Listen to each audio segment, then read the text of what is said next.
Ladies and gentlemen, sports fans alike, welcome to another edition of Bill Swerski Sports Talk Chicago, one of the couple, two, three best podcasts around. So sit back, grab yourself a cold one and a Polish sausage, park your keister in the French room, and listen to Bill Swerski Sports Talk Chicago. In Chicago, you know that all sports rock. The Bears, Hawks, Bulls, Cubs, and Sox. Pick your favorite, you can choose, as long as the Packers lose. For everything you need to know, it's Bill Swerski Sports Talk Chicago. Bill Swerski Sports Talk Chicago. Hey everybody, welcome to another edition of Bill Swerski Sports Talk Chicago. This is your hosts Alex and Sean. On this episode, we are going to be talking a little Bears. We're going to be talking a little Cubs and their shenanigans. We're talking White Sox and maybe a little Blackhawks. But first, I'd like to thank our sponsor, the Rockford Ice Hogs. If you're not familiar with the Rockford Ice Hogs, they're the AHL minor league affiliate of the Chicago Blackhawks. What does that mean for you? You get to see the stars of tomorrow today at family-friendly, affordable prices. The season is over now. They lost at the hands of the Chicago Wolves, but they will be back next season, ready to go. So don't sleep on signing up for season tickets and get yourself a hat and shirt, jersey for the dad in your lives, because Father's Day is coming up. Tell them Swerski Sports sent you. So head on over to icehogs.com. Alex, how have you been? I have been terrific. This was a really good Memorial Day weekend, and I think that with the weather really cooperating this weekend, it was a nice boost. Like it felt good to have a complete weekend where the weather was good and you can enjoy all of it, whether it was during the day or in the evening, because I'll tell you, Saturday and Sunday night were like the ideal evenings when it comes to like hanging out outside, whether it's around a bonfire, a barbecue, whatever. So that was just excellent. That felt really good. And I'm hoping that it stays fairly good this week. Dad and I are going to the Cubs game Wednesday night. Yahoo. So I'm going tomorrow. You're going tomorrow. Okay. Yeah. Get swept by the Brewers. Yeah. Hey. Yeah, I think tonight we have an upstairs deck and a downstairs deck and at our house, and the upstairs deck gets a really nice breeze because you get east-west breeze, north-south breeze. And so I might sleep on the deck tonight because you get a really nice breeze, and it's such good sleeping in the summer. You sleep outside, really? I mean, we have like it's one of those like indoor-outdoor couches. Oh yeah. And it's got like a shade cover on it. So I'm outdoors, but it's got a cover on it. Gotcha. And you don't Nice. you don't get bugs up because it's on the second floor. You don't get bugs up there. So really it's pretty peaceful and quiet up there. Not even mosquitoes. They don't come bother you up there. Nope. On the That's downstairs nice. deck, we get mosquitoes, but I don't think they fly up to the second floor. So it's pretty nice. That is nice. Take full advantage of that. I'm so in weekend mode that I'm trying to get back into work mode because I got to go back to work tomorrow. So, and Tuesday's an in-office day. So that means, get up early and go to the office. And, I like my job and everything. It's just, when you've been in that weekend mode for 3 days and it's a holiday weekend, it's kind of hard to transition back into work mode. Oh, absolutely. Absolutely. I'm dreading. I have to go into work in the office tomorrow, and I'm just like, I'm going to the Cubs game afterwards. And, there was I like when you get the 3-day weekend where you get Friday off. Because when Monday you're like, one nice thing, it's a shorter week, the upcoming week, but going into work on Tuesday is rough. I was having this conversation with multiple people, and I want to know if you and any of our listeners agree with this. I think Tuesday is the worst day of the week. It's bad. Like Monday, you drag yourself in. and I don't know, deal with whatever you didn't finish the week before. But I think you might be right, because Tuesday you come in and you're like, most of the week is still left. And, it's, it's tough. You're over the weekend. You can't relive the weekend. And you're pretty far from the upcoming weekend. Tuesdays are pretty Exactly. bad. Because like Monday, I feel like it's kind of a nice, smooth transition of the week. I mean, every now and then this does happen, and I'm sure it happens more often for other people depending on the job. But it's never usually like, oh, Monday morning, you're just going to get slammed right away. I mean, occasionally it can happen, but it's more often just kind of a slow, smooth transition into the week. But once Tuesday comes, everything's ramped up, everything's at full speed, and if you lost any sleep over the weekend, for me, it usually doesn't hit until like the day after. So, like, for example, if I lost some sleep like Sunday, Saturday, it doesn't really hit me until like a day after. So, like, that bleeds into Tuesday. So, like, Tuesday, I'm exhausted. Things are at full ramp, and you're like, okay, we haven't reached the halfway point yet of the week. That's fair. That's fair. Tuesdays do suck. And um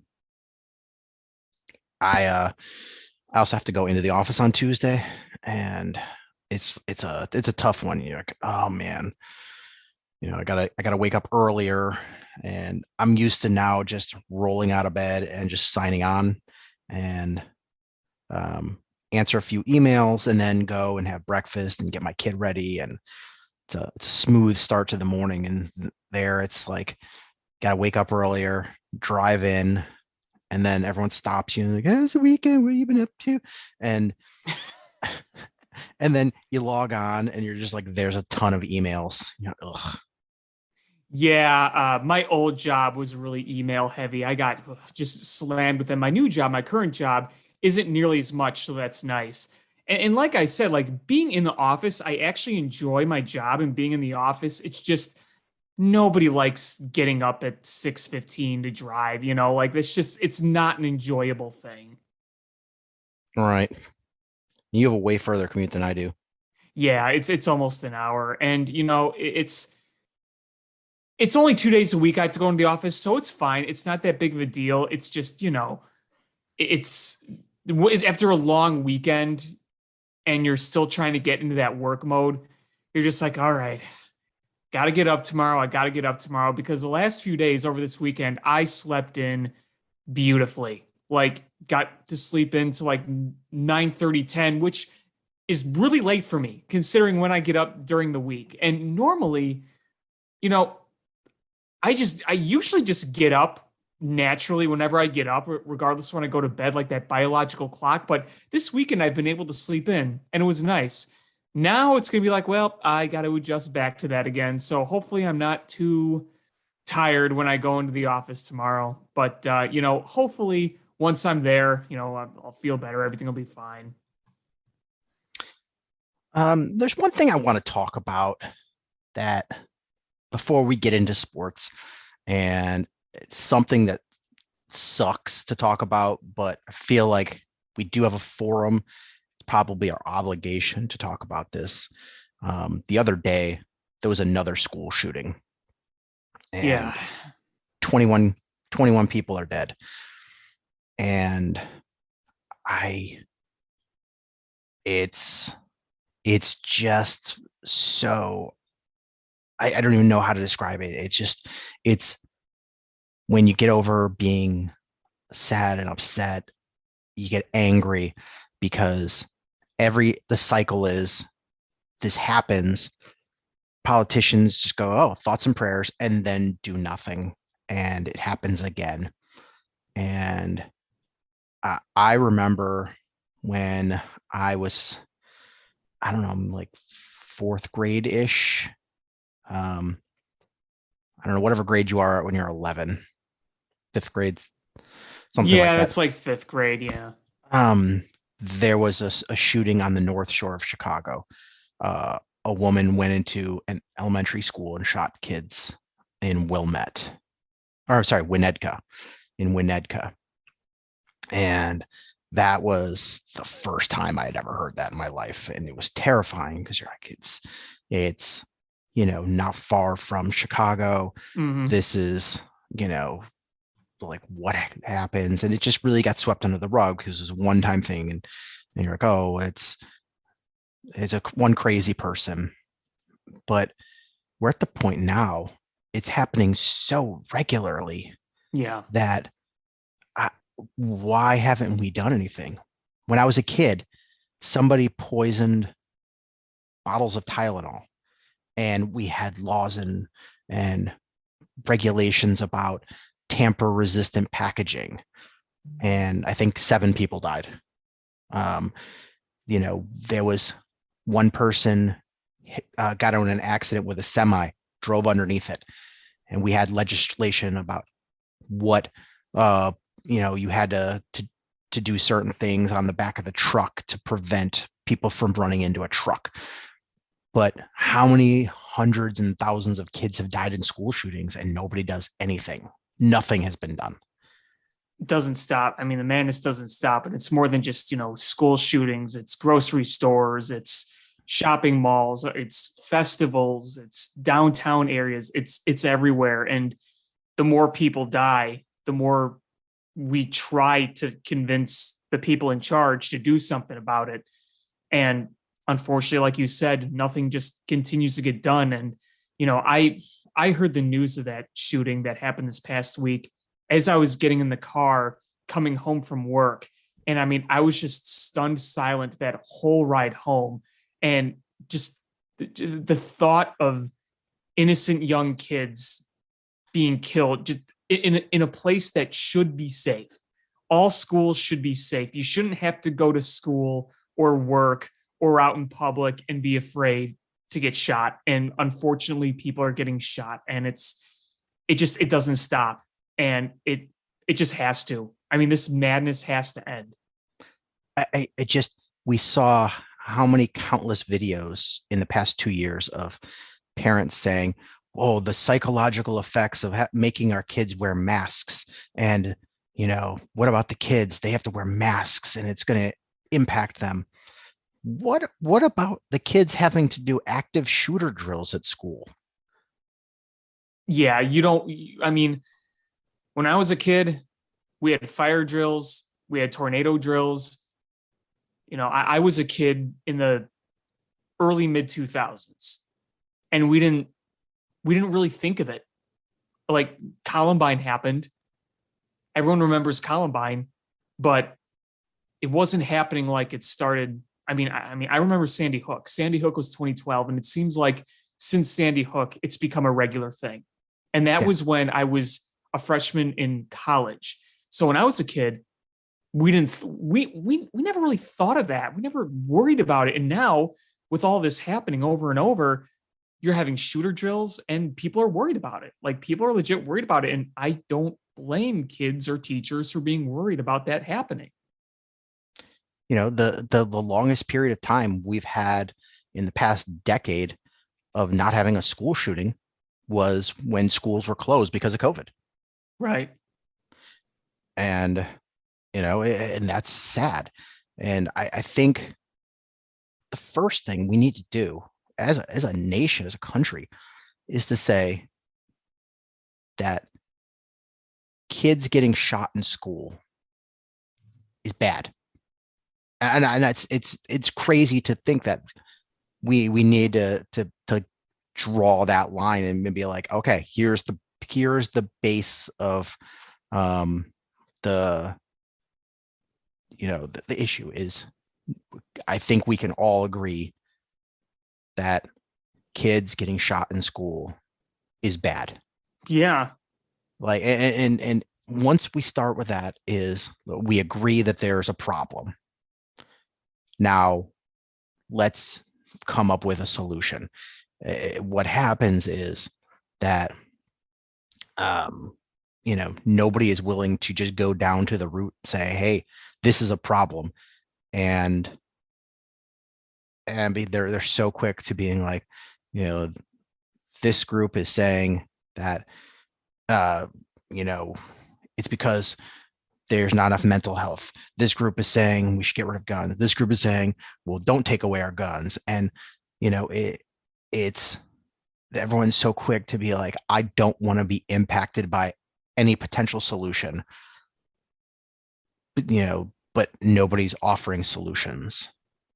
Right. And that's an issue. That's a big, big issue. It's like every single politician, this is not a partisan thing.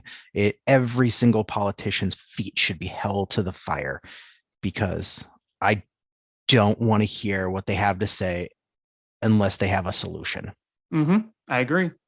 It's enough is enough. You don't have kids yet, but I've got a 7-year-old, and she's starting back in the school in the fall, and I'm terrified of, what's going to happen.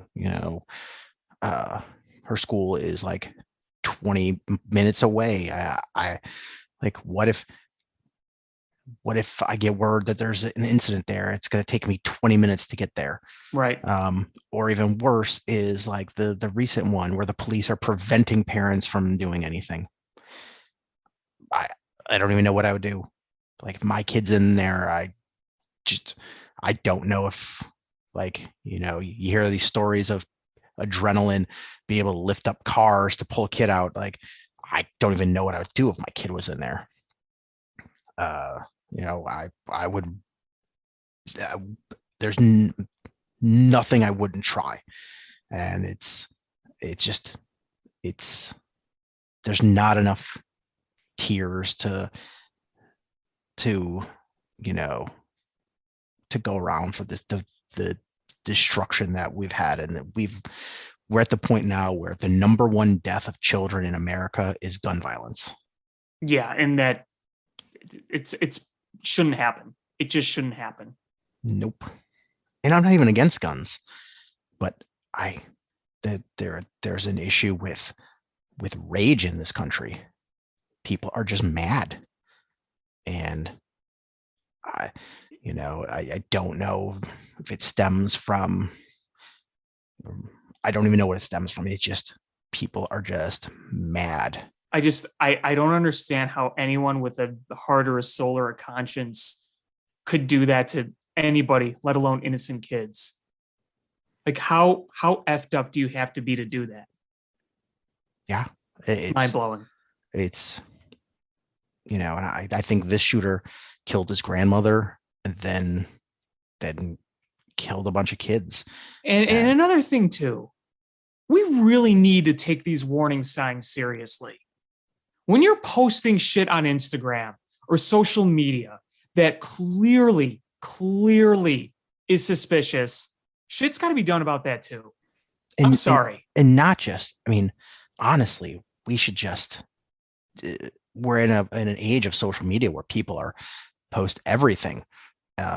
If somebody seems super down, reach out to them. Mm-hmm. If somebody seems that they're getting radicalized, talk to them. We're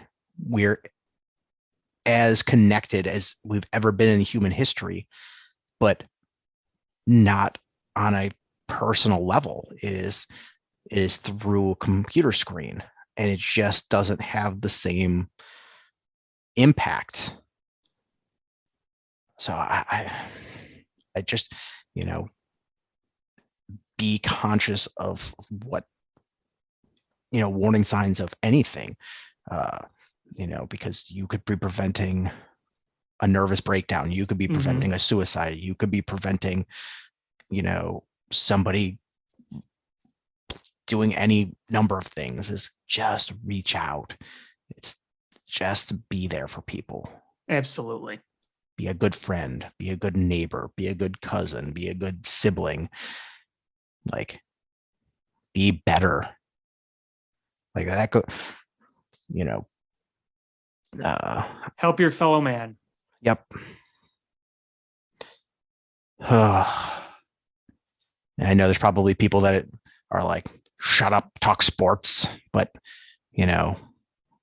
I get that sports are a way to sort of cope with things, Mm-hmm. or as a way to forget about things. Mm-hmm. But sometimes you got to open your eyes and then see what else is going on in the world that's important. Yep. So that's my piece on this. Do you mind if we start with the Bears? Sure. The other day I was reading, it was a Twitter argument that I was not involved in, but I was reading, and somebody was saying that, with the new system that Luke Getsy's going to implement, we're going to see, a stronger commitment to the run. And that's going to be part of what's going to help Justin Fields in that year 2 jump. Is we're not going to rely on him to throw 50 times a game. We're really going to try to have a ball control offense with the run game. And somebody was like, the Bears were 8th in rushing attempts, or 8th, in rushing percentage of plays last year. How much more do you expect them to run? And it just got me thinking. It's like, I looked the stat up. It's a correct stat. The Bears were 8th in percent of run plays last year. But my eyeball test, I'm like, that doesn't seem right. Would you agree that the Bears didn't seem like they were one of the most, one of the highest run percent teams in the league? I would not have guessed that high, not last year. I mean, when you said what, 8th? Yes. Yeah, I wouldn't have guessed that high. I would have said maybe middle of the pack, but no, I mean, I didn't think it was that high. That being said, the year before, it felt like it was a much higher percentage of passes than runs, but still. So I was like, I can't believe that stat. That doesn't seem correct to me. So I went through and looked at each game, all 17 games, and looked at the run plays versus the total number of plays. And I was like, okay, there are so many plays that were runs by wide receivers or tight ends or running backs. And I was like, you know what? Those aren't, I'm like, I want to look at what their percentage of plays that are run plays that are designed with the running back. And when you figure plays that are only plays, running plays by the running back, they drop from 8th to 23rd. So you're including pass plays?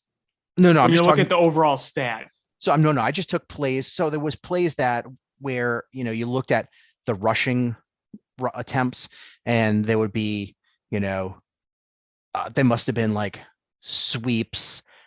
Tosses. Oh, okay. So I took away plays that were clearly dumb Matt Nagy plays that are rushes by, they had a tight end in there playing fullback, or, the wide receiver running. I just went with plays where the running back ran the ball, and they dropped from 8th to 23rd, which that seems to be a more close to what I was expecting. Yeah, it's if you say 23rd, when you take that stuff away, that is a lot less surprising than 8th overall. And yeah, no, you're right. I mean, the way they actually used their running backs last year was just part of the story.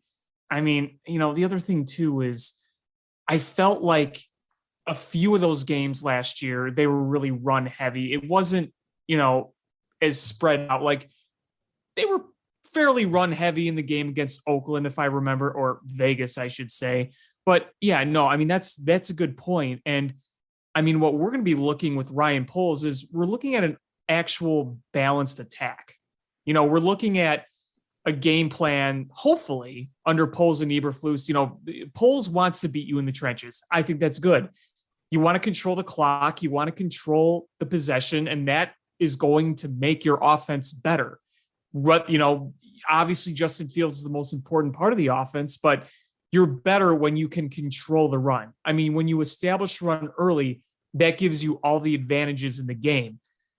You want to see it used more in a more balanced fashion. A lot of the Matt Nagy stuff was either just weird out of its mind or just very predictable. How many times did we see them run the ball and the defense read it perfectly? And, Montgomery was able to put together some nice rushing stats for what he did, but think about how much better the run game could be if you have more blocking, if you're just better at calling the right plays at the right times. It's going to make a big difference. It really is. Yeah, and when you look, and you were right, the Raiders game was the most rushing attempts by a running back that they had in any game, and it was tied with the week before. Was that the Lions? Lions. Yeah. The running backs ran 34 times in each of those games. The 3 previous games, the Rams, the Bengals, the Browns, the Bears ran 22 times with the running backs, 22 times. And in that Browns game, where it was a close game, it just, until later in the game, and the Bears rushed with their running backs 10 times in that game. Yeah. Because I think Khalil Herbert and Damian Williams had pretty nice games.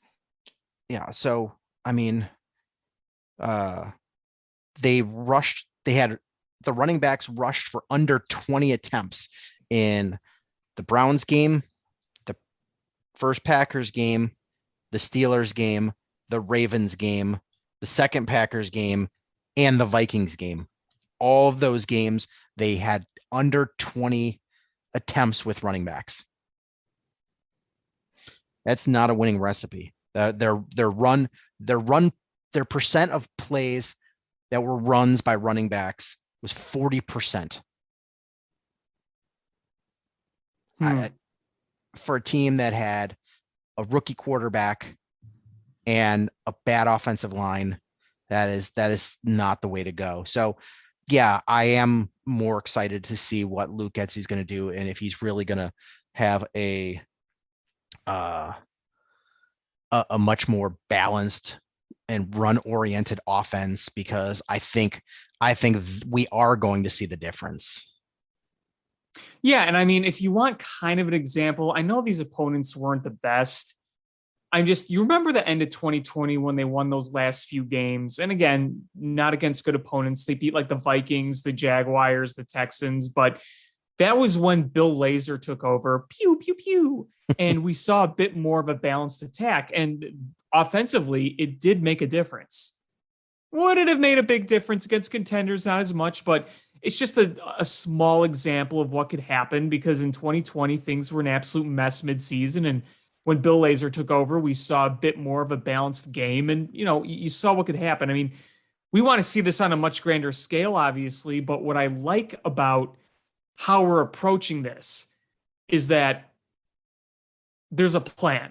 There is a plan to beat you in the trenches. It's not going to be like, well, we need to make a change, so we're going to make a change. Oh, well, we need to do this because we need to do this. I mean, there's an actual plan of attack to beat you in the trenches right off the bat. And I think that's good for shaping the philosophy of an offense over an entire season. You're not mid-season panicking and making a big switch, because, the players have to adjust that too. If you have this plan of attack to beat in the trenches right off the bat, that's what they're going to be conditioned to do. Yeah, and I keep seeing people say the Bears offensive line, they didn't do anything to improve it. And I think they did. You have to think, last year, arguably our best offensive lineman was a 40-year-old man who has not been signed by anybody this year. He's a free agent, probably not going to sign unless there's some catastrophic injury. Our center was one of the worst centers in the league. We got subpar performances from our guards, and our other tackle was a 5th-round draft pick rookie this year. And he was playing out of place a lot of times. This year, we get a healthy, our second round pick from last year back playing the right side. He's trimmed down and in better shape, and he's healthy. Hashtag best shape of his life. What you say every offseason, am I right? Right. But I mean, he legitimately dropped 20 No. pounds. I know. I'm And just giving you. and when time. and when you look at it, I mean, it's a noticeable difference when you look big at time, big time. And there's a point to that, so keep that in mind. Larry Borum is switched to the left side, and I was saying all along last year, I think he's going to be a left tackle. And you upgraded the center. I'm not saying Lucas Patrick is going to be the best center in the world, but stepping up from Sam Mustipher this was a big step up. We still don't know who the other guard opposite of Whitey Coathair is going to be. Whitey Coathair.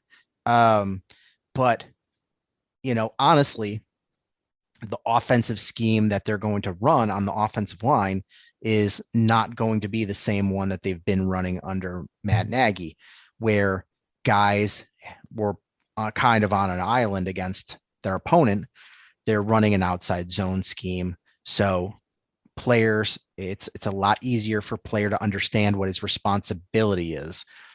And it's a lot easier to block because you are basically just blocking downstream, and whatever gap opens up, your running back is going to be responsible for cutting back and finding that opening. So if somebody doesn't make the play they're supposed to make, there's a lot more cushion for that,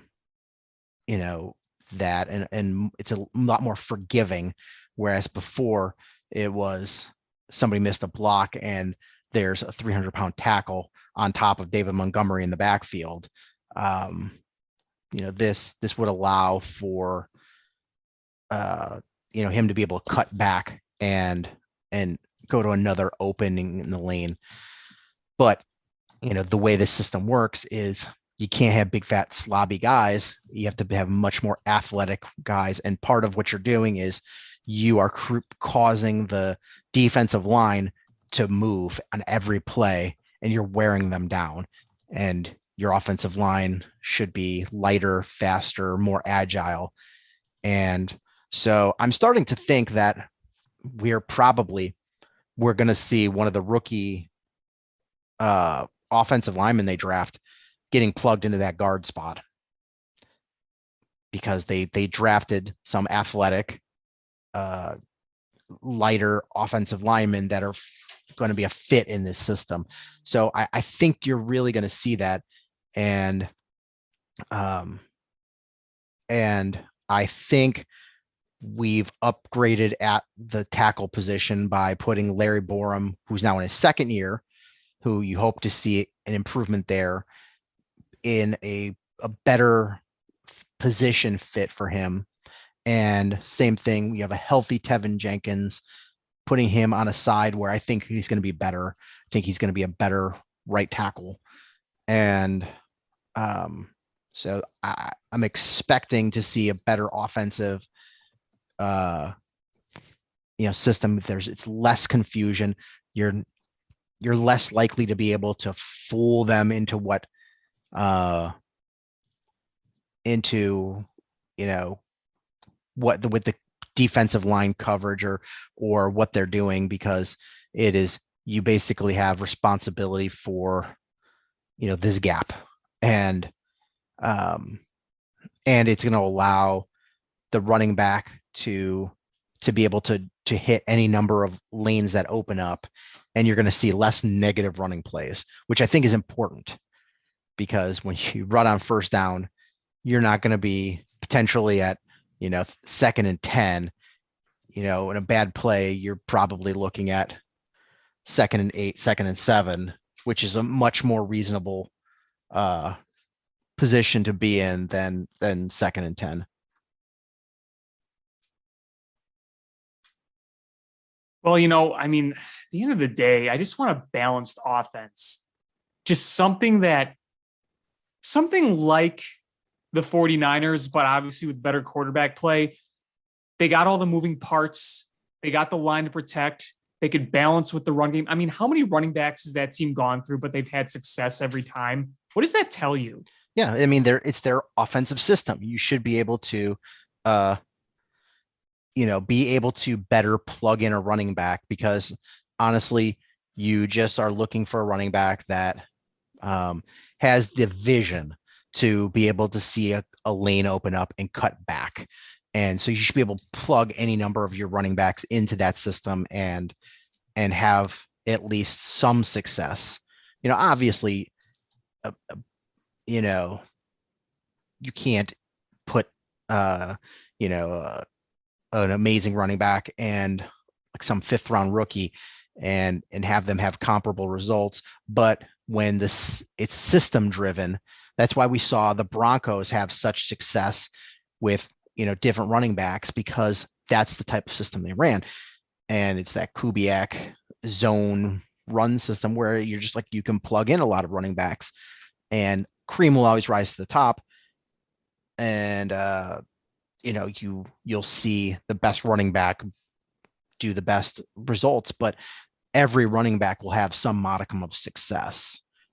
And I think having that Kubiak type system on the offensive line is really going to be beneficial, because I think David Montgomery being able to hit a lane and then from there break tackles, you're going to see, probably a 1.5 yard improvement on each carry over last year, which is significant.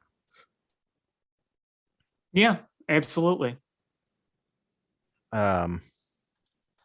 So I'm a little bit excited, and once training camp opens up, I can't wait to see, what the offensive line is going to look like. I think you're going to see people playing angrier and nastier, and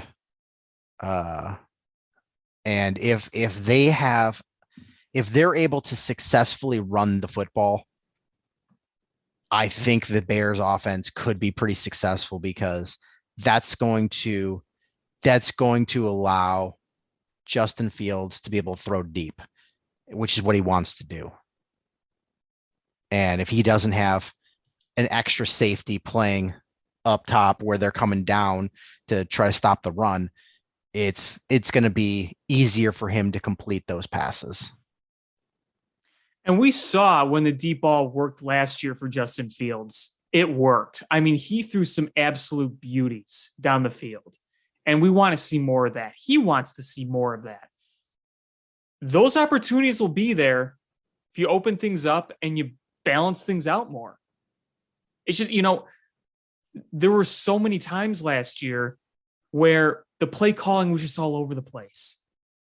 And Bill Lazor at most was a stabilizer. And even that, after a while, it wasn't working. With Luke Getsy, you want to see just a professional level. And even if you don't have the weapons to be a Super Bowl contender, if you can show this year that you can make your offense function, then that will already establish a good blueprint for what you could do in years beyond. I mean, this year is so crucial in just establishing a good blueprint. You might not get the results you always want because you don't have necessarily enough weapons. And look, Darnell Mooney's good. I don't think he's a number one. Pringle's fast. Some of those guys are fast. You don't have that receiver that's going to beat you one-on-one. That's what you want to get in the coming years. But I think there's at least reason to say, hey, with what they have, you can make something that at least functions. You can pull off certain plays. You can do screens. You can do, several tight end sets. You could do all of those things. If it's not the fanciest, I want to see a Bears team that can successfully run a screenplay. That's all I want to see. How many times have we actually seen that? And listen, I'm not a big fan of, I know the Patriots will screen you to death and the Chiefs will screen you to death. And I'm not saying, oh yeah, I want to run screenplays all the time, because I don't. Neither am I. Neither am I. But if you don't have good screens in your arsenal, you're not going to be a good team. You need to be able to successfully run a screen, if nothing else, to slow down pass rush.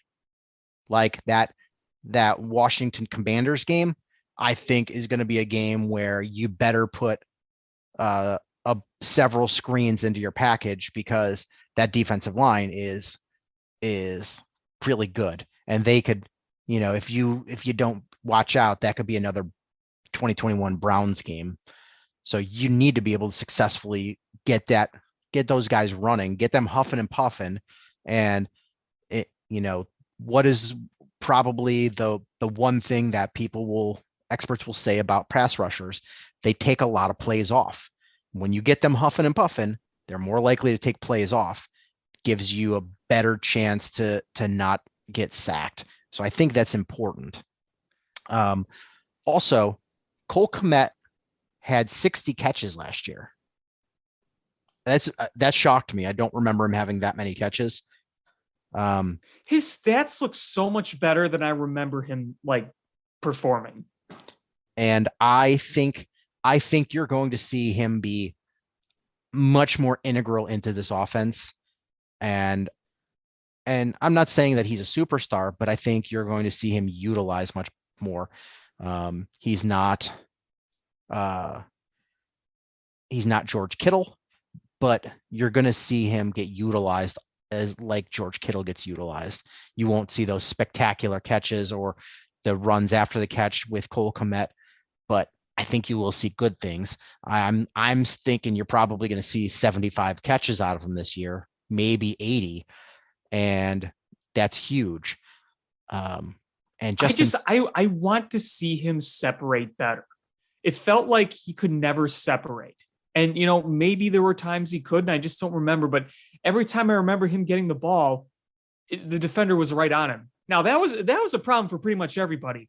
Correct me if I'm wrong, Sean, but I'm pretty sure the Bears had the worst separation yards after the catch in the NFL last year. Probably. I know had to be down there. Yeah, I know I've seen stats where they're bad. But to be fair, if you look at the routes, curl routes, they're all curls. And you don't have anything that you don't get separation in curl routes. That separation is just enough separation to make the catch and get that, whatever that yardage is. There's no yards after the catch. You're not, with those routes, you're not getting dynamic plays. You're not getting big chunk plays. The offensive what was it, what was it, the Rams game where they made the minimal plays, only a few over 10 yards? It was maybe one or something albatross like that. I don't remember the exact number, but you know what I'm talking about. Yeah. But you had Justin Fields get asked about the wide receiver group that he has. And he basically said, you're going to be surprised. We don't need big names here. You're going to be surprised at what you get. And Luke Getsy, when asked a similar thing, he's like, Devontae Adams wasn't Devontae Adams until we made him Devontae Adams. That's fair. I mean, Devontae Adams was a nice player coming out of college, but he was, I think, I want to say the 8th or 9th wide receiver drafted. I don't remember looking at Devontae Adams when he first came to the NFL thinking, oh yeah, this guy's going to be arguably the most productive wide receiver in football. So who's to say that they can't, in this system, look at what the Rams did for Cooper Kupp. I'm not taking anything away from Cooper Kupp. I think he plays very well, but the system and the plays that the Rams call, where they're borderline illegal with the wide receiver picks, they allow him to get open. And who's to say that you can't do those same things for Velus Jones? And Velus Jones is significantly faster than Cooper Kupp. And again, this is not a knock on Cooper Kupp, because Cooper Kupp had a terrific year and Velus Jones would kill to have stats like that. But facts are Velus Jones is a much faster human being than Cooper Kupp. And if you're able to do those rub routes, pick routes that they don't get called, and you get him some space and get him the ball, who's to say he's not going to get big chunks for you? Same thing with Darnell Mooney. That's what you want to see. Even if you're not making the highlight reel catches, if you're not beating the guys one-on-one, you just want them to create separation, eat up a bunch of yards. I mean, look at what the freaking Chiefs do. They have to lead the NFL in yards after the catch. They got to be at least top 5. And that's the thing is, you isolate a guy with speed, and where he's in space, he doesn't have, if you throw something underneath, you've got linebackers that are underneath, to help. You've got your safety right over the top, and you have a lot of players that are able to collapse and prevent big chunk plays. What the Chiefs would do is they would throw these 20-yard passes where, all right, now those linebackers are out of the picture. Those defensive linemen are out of the picture. And the cornerbacks, if they're respecting the speed too much, now they've got to make that open field tackle. And if you don't, suddenly that's a huge chunk play. And that's just having a guy with speed get space. And, this happens in football, is you take away, time and space, and you make a fast guy play slow. And the defenses didn't even have to do that last year. Matt Nagy's offense helped out the defenses in those situations. Hopefully this offense is able to create space for the fast receivers. And, Darnell Mooney's got speed. Velus Jones has speed. Is if you can get separation with these guys with your route running and create mismatches, then, we can see what happens with this team. What happens if you get a team's third cornerback covering Velus Jones one-on-one? Run a go route, double move, boom. Suddenly if he gets any sort of separation, all Justin Fields has to do is put that ball up and let him run underneath it.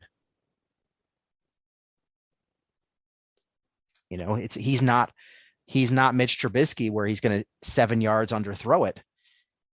Justin Fields has a cannon on him. Ooh, shade. Ooh. I like Mitch, but Mitch doesn't have a cannon for an arm. No, he doesn't. So I'm just not as worried that we didn't go out and sign a big time receiver or use one of our first 2 picks on a receiver or trade into the first round to get a receiver. I think what they have for right now is plenty good, and you're going to have a whole season to see how this offense works to improve the receivers they have. And if it's not good enough, well, this is kind of a lost year anyway.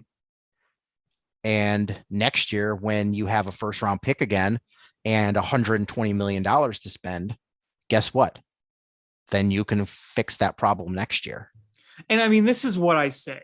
Alluding to what I said earlier, you can establish a plan, a blueprint, an attack, a system with what you have. But you need more to win a Super Bowl. And we know that Super Bowl is not really in the cards for the Bears this year. Right. And all the people shitting on the Bears for drafting defense with their 2 second-round picks, did you think that they were going to be a good team without addressing the secondary? I mean, in long term, you need to address the secondary. There's no question about that. Do I get what some people are saying when they say the development of your quarterback is absolute priority number one? I do. I do understand that argument. But with that said, I really like Jaquan Brisker. I'm excited to watch that dude play. And he alone, I think, if he is what he's hyped up to be, makes your secondary much better than it was. I mean, the secondary was bad. Like there's no way around that. The secondary was not good. I love the Jaquan Brisker pick. Is when did Eddie Jackson have his best years? Under Fangio. And who was safety opposite him? That was famous Amos, I believe. Adrian Amos. And so you had another player opposite him. Jaquan Brisker is going to make Eddie Jackson better. And he plays hungry. He plays aggressive. And in this system, you're going to see him make plays. And I want to believe that Eddie Jackson in a better system can produce again. I do. I still don't know if I'm going to put money on it. I want to believe it. I'll give it a chance to see it. I don't know if I'd put money on it, but I hope. And did you see the YouTube series on the Chicago Bears channel? I think it's called like 1920 Hallis Drive. I think I saw like video previews, but I didn't actually sit down to watch it yet. It's good. It's good. It's only a few minutes, but in it, they have clips from the Bears war room where Ian Cunningham, the Bears assistant GM, you could hear him saying when Kyler Gordon was there that Brisker and Gordon were the two top guys they had on their board at that point. Mm-hmm. And they were like, when they did all their mocks in preparation for the draft, that Gordon was not there in any of them. Not a single one. So they had to have a high first round grade and they expected him to be gone in the first. And the fact that he was there at 39, they were shocked. They couldn't get to the podium faster. And they were like, as much as we like Jaquan Brisker, we're going to take Gordon. And then Brisker was available at 48. And I think the Bears were so excited to be able to get both of these guys.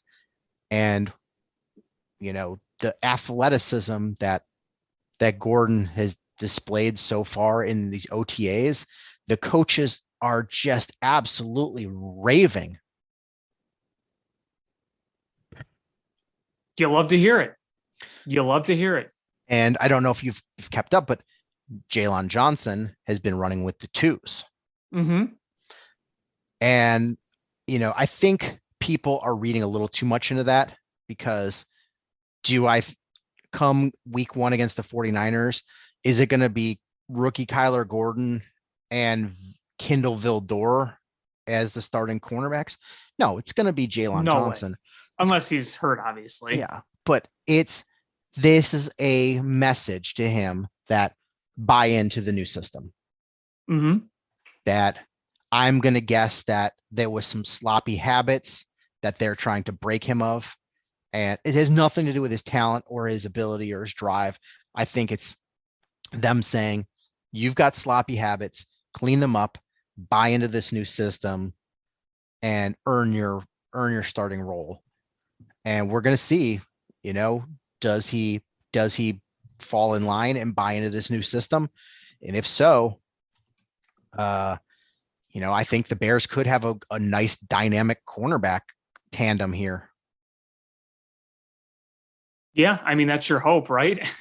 There's so much promise with Jalen Johnson. You want to see it fully utilized finally. Yeah, so I'm not putting a ton of stock in this. He's running with the twos. They don't have a well of really good cornerbacks. They have a free agent nickel cornerback that they signed. They're not going to throw him to the outside. It's going to be Jalen Johnson because he was their clear-cut number one cornerback. So it's going to be him and Kyler Gordon. And, this is a defensive system where you've got to buy in. I mean, I guess any defensive system, you've got to buy in to the system, trust in the other 10 guys on the field with you, trust in your coaching staff, and buy into this system. And I think this is a message being sent to not only him, to all the other defensive players, that just because you were good last year and you were, in this system, this is a new system. This is a new regime. Fall in line. And I think that's fair. I think that needs to be done. And I think the offense is probably a lot easier to do because anybody that's returning had a bitter taste in their mouth from that. Whereas some of the defensive guys were like, well, you know what? I did pretty well. As a team, we sucked, but I did pretty well. I don't need to do anything different. Right. I mean, I think you explained it very, very. You couldn't have explained it better than I could. I mean, I couldn't have explained it better, is what I should say. Yeah. And the only other Bears thing I have to say is there's a lot more rumors I'm hearing about Robert Quinn wanting to leave and the Bears trading him.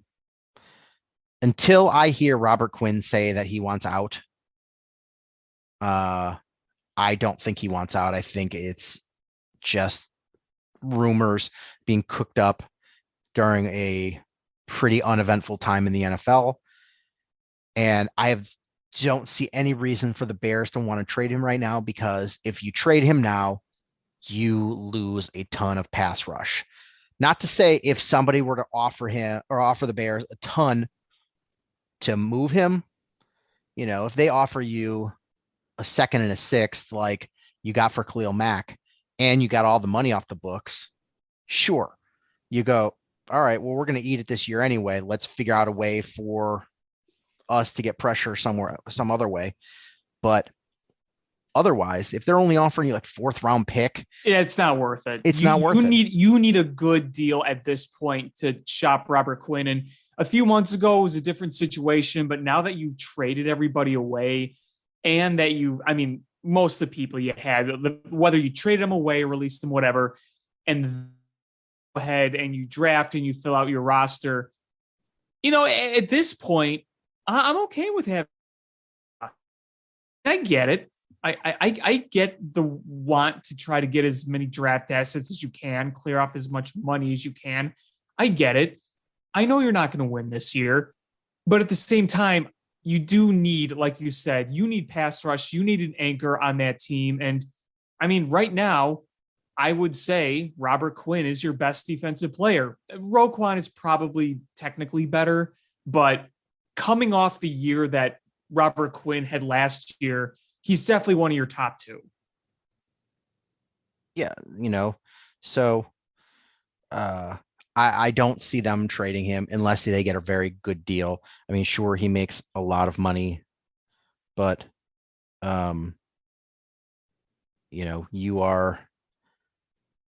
you've got a ton of space. You're not hurting for it. I mean, I think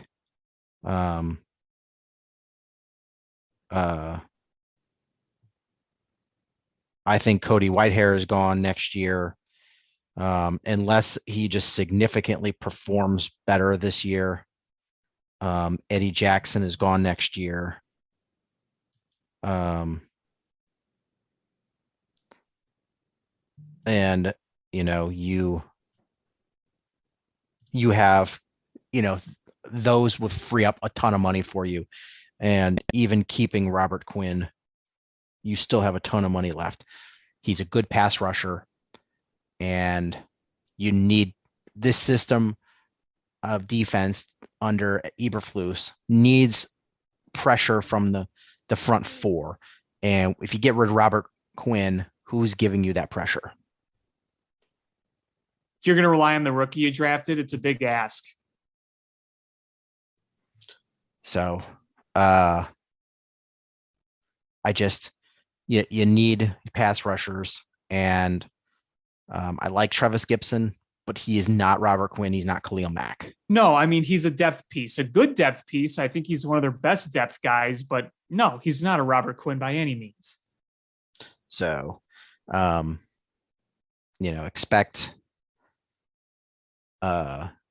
expect them to this.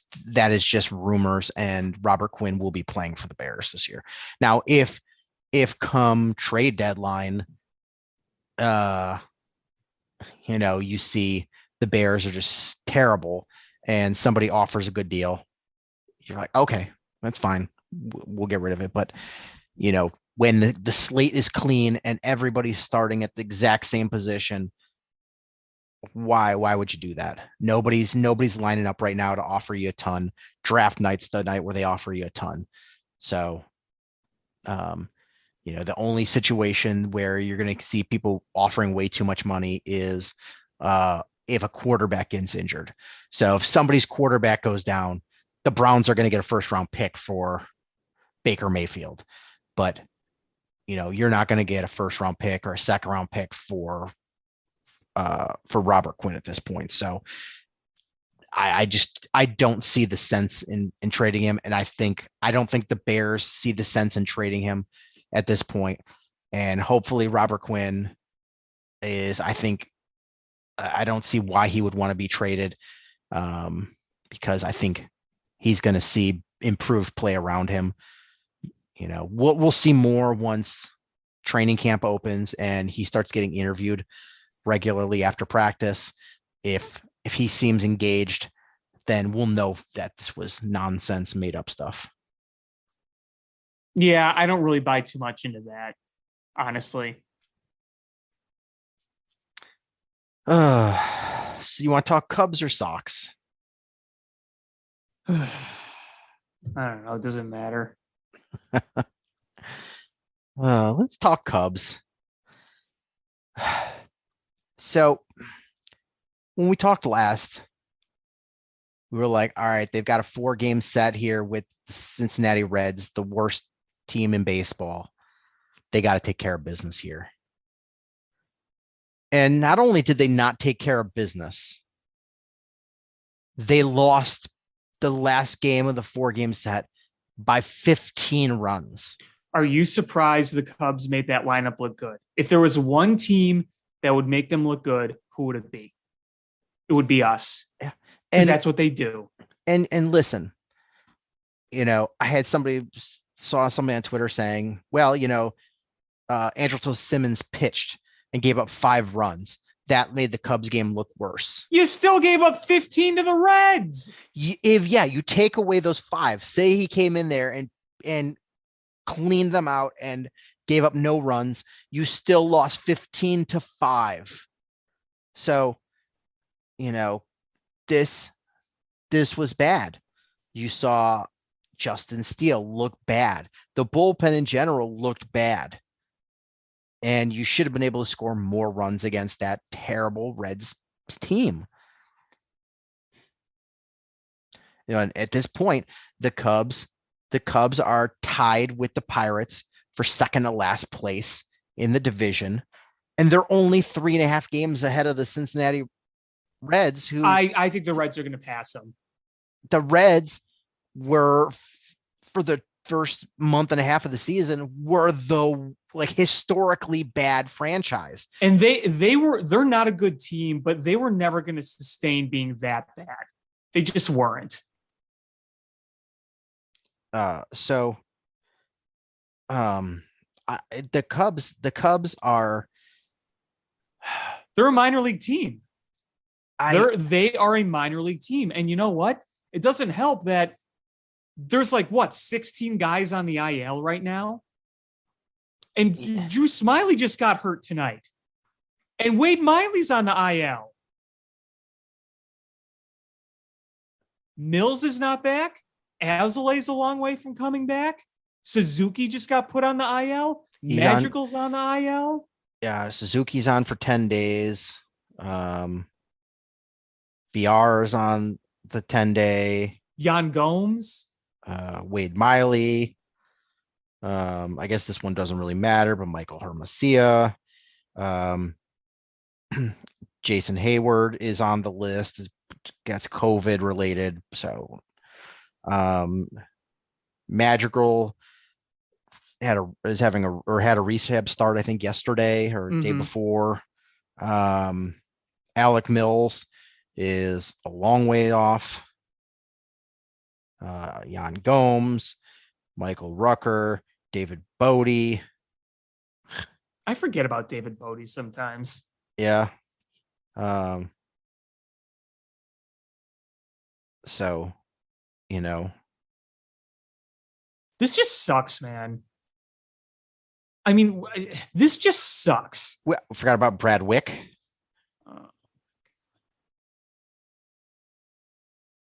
This just sucks. Everything sucks. The only thing that's been fun is following the young prospects and players. And we've seen some of these prospects come to the majors. Christopher Morel has been a joy to watch. Nelson Velasquez is coming up to the majors. Following Caleb Killian and Pete Crow Armstrong, who just got promoted. Yeah, he just got promoted. Why? What does Caleb Killian have to do to get brought up? I think he's trying to be stretched a little further. He's not going that deep into games. Yeah. So, I mean, Nelson Velasquez, it's nice to see him come up. He, I think, is like the 15th ranked player in the Cubs farm system. And Christopher Morel, who has been nice and fun to watch, was the 20th ranked. Caleb Killian is top 5. So you're seeing, and, that is going to be a big key to what the future looks like for the Cubs, because if Caleb Killian comes up, plays well this season, you start looking like, all right, maybe this rebuild is a lot shorter than we were worried it was going to be. I mean, I hope. I know this team isn't good. I know, but watching them lose by 1 run every single night when they could easily have won half those games, it gets annoying after a while. And now that you have everyone and their mother getting hurt, we're literally watching a AAA team. And the second game against the White Sox, that was the White Sox did everything they could to try to lose that game, and they still won. Yeah, I mean, I'm putting on my Cubs fan cap here for a sec, because I know obviously our listenership is split between Cubs and Sox, but from a Cubs fan perspective, that loss Sunday was gut-wrenching. Gut-wrenching. It was tough. It was tough. And to game 1 loss in this doubleheader, they do what they've done. They fall behind. They get within run. They have a couple of fake rallies. They don't get anybody in. They go 2 for 17 with runners in scoring position. It's the same thing every day. Yeah. We have a whole summer to get through this damn thing. And honestly, I'm a little bit annoyed with Jed Hoyer because he still refuses to call this a rebuild. Just say it, man. Just fucking say it. Just say it. The transparency from Theo was what brought us into this plan. Why are you so afraid of calling it what it is? Why?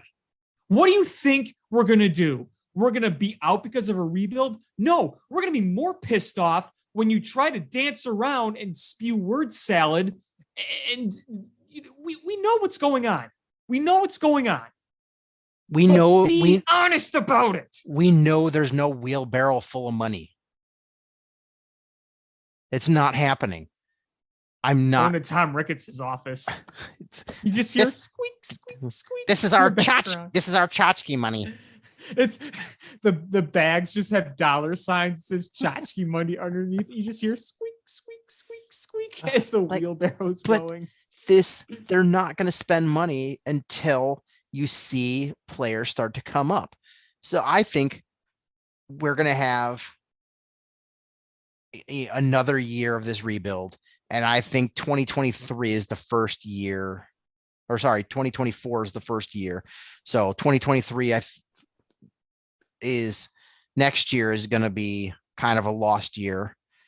And I think you're going to see 2024 is the first one where the Cubs actually might open up the pocketbooks and spend a little bit, because then you're going to see some of the guys start to come up. I think it's the earliest, best case scenario. I just want to see a semi-entertaining product this year. That's all I wanted to see, was something competitive. And we're going through a stretch with 9 games in 7 days. This could be absolutely a disastrous week. This could be the week where the Cubs set them perfectly up for 100 losses this year. This really could. There's no way that there's not 100 losses this year. I mean, it's just I buy into the whole growth of the farm thing, and I feel like they have a better understanding of how to do that now. And the fact that the farm is deeper, I buy into that stuff. But I think it's perfectly acceptable to buy into this plan while also being frustrated that this team just absolutely reeks. They do reek. They terribly reek. They reek, and yet all these losses are annoyingly close. It's like, I mean, yeah, you got blown out by the Reds. You've had a few blowout losses. Everyone's going to have blowout losses. But they've had, 13 one-run losses? It's just so frustrating. And what sucks is that it's Memorial Day, and you have nothing to play for.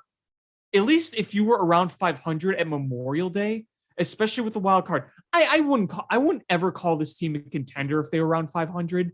But at least there is that microscopic chance that maybe you can make a run at something, even if it doesn't end up being a playoff spot. Say, hey, maybe you make things a little interesting.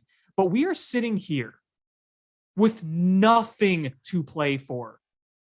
And again, they were never going to be a contender this year. I get it. Missing the playoffs this year wouldn't have angered me. But you can't be 2012 tank bad. And I don't think they technically are, because even if the record might be close to that, they look more competitive right now than that team. That team was losing games by 8+ runs every single day. This one isn't, but they still don't have enough to actually win games. And you know what? I will say this too.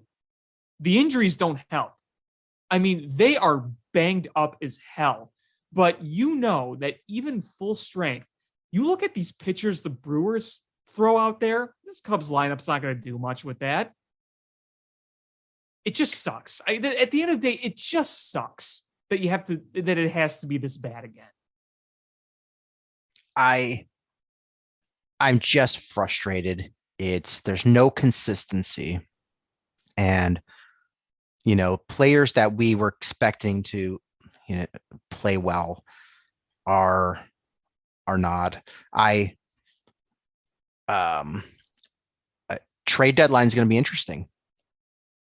I think it's pretty evident that Wilson Contreras is going to be gone. I'd put my money on it. I would be shocked, because there seems to be no indication that they have any interest in re-signing him. Because if you were, you're not going to wait until the off season when he's a full free agent, because why would he come back? You gotta extend him if you want him to come back. I don't see any way that they don't trade him. The question then is, do you trade Ian Happ? You look at him, you look at what his projections are for the next 2 years, and the numbers are nice. So it's tough. It's tough when you're trying to say, oh, this isn't a rebuild. We're not using the R word. And then trading Ian Happ is on the table. Well, I mean, right now, what really is disappointing, and it's not his fault, obviously, but Wade Miley was looking like the perfect trade candidate, and now he's hurt again. You know, hopefully he comes back and he does this thing again, but you don't want to see that. David Robertson's good as traded. I think if Drew Smiley comes back, he got hurt tonight. We'll see what happens, but you know, if he gets hurt for a while, that's obviously going to kill his value. If it's nothing serious and he comes back and he pitches decently, he's not going to give you a haul by any means, but that is trade value right there. You know, I don't think VR is going to get you much. At this rate, he feels like another DFA candidate. You're obviously not going to trade Hayward because no one's going to take that. Part of me just says, look, tell him the waive is no trade clause and just give him away. And it's not that I don't want Jason Hayward. Like, if you're going to have more guys come up, what purpose does Jason Hayward serve you at this point? None. None whatsoever. I like the dude personally. There's just no point to it right now for where you're at. But I don't think he's going anywhere. Wisdom and Schwindel, they're going to be playing on this team pretty much throughout the year, I think, no matter how good or bad they are. I know Schwindel was technically sent down, but you're not going to trade Schwindel or Wisdom. And you need somebody to play those positions.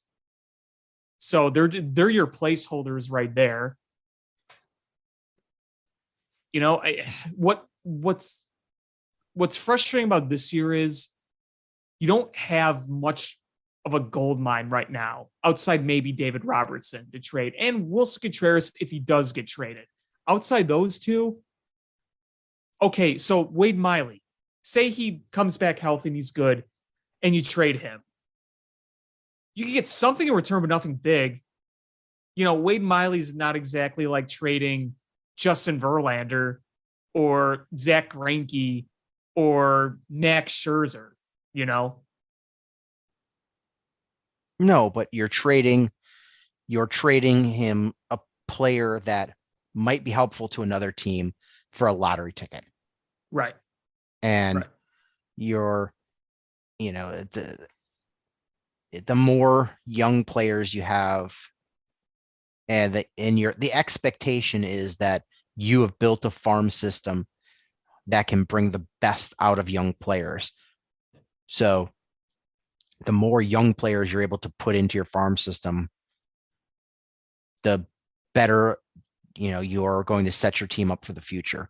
Right. So of course you're not going to get, you know, Caleb Killian or Pete Crow Armstrong for Wade Miley or Smiley.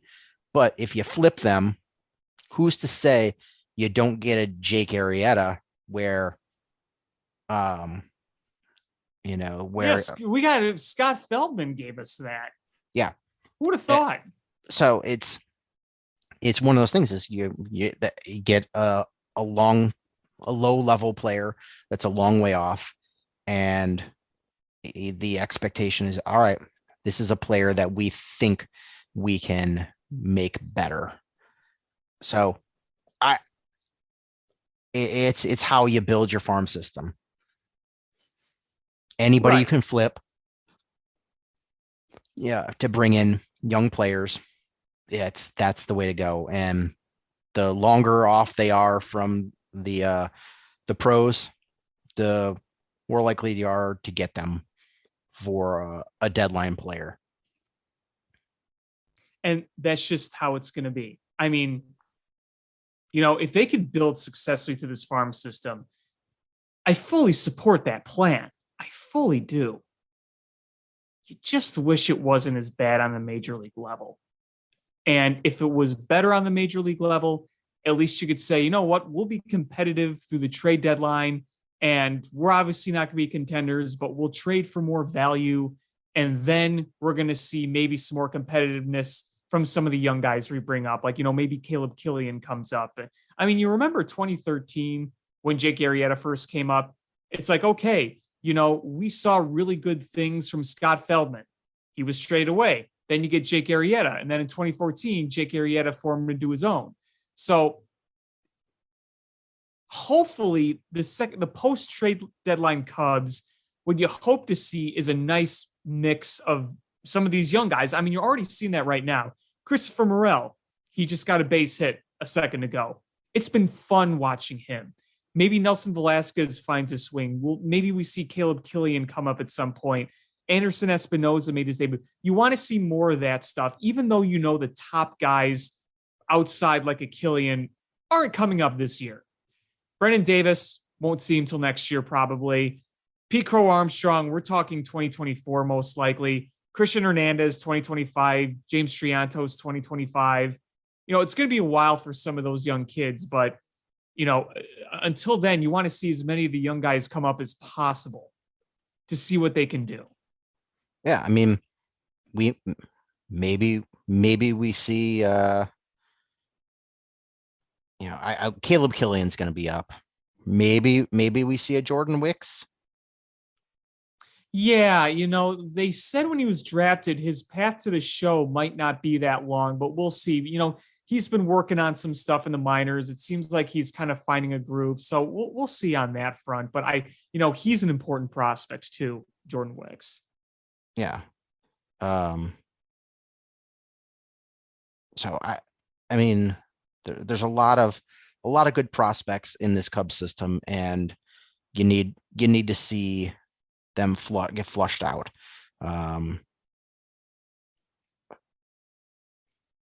It's just disheartening watching crap night after night.